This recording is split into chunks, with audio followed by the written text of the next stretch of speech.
Hi అండి. శనగపప్పు కొబ్బరి కూర కోసం ముందుగా ఒక గ్లాస్ శనగపప్పుని ఒక గంట పాటు నానబెట్టుకోవాలి. అదేవిధంగా కొబ్బరి ముక్కల్ని కూడా తీసి మెత్తగా కోరు చేసుకోవాలి. మిక్సీ జార్లో వేసుకొని ఈ విధంగా కోరు చేసుకోండి.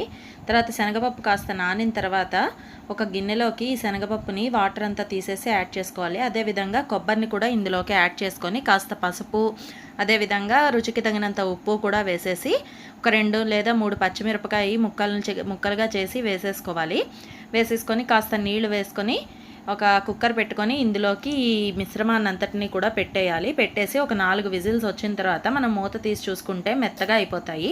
స్టవ్ ఆన్ చేసి ప్యాన్ పెట్టుకొని ఒక 2 స్పూన్లు నెయ్యి వేసుకోవాలి.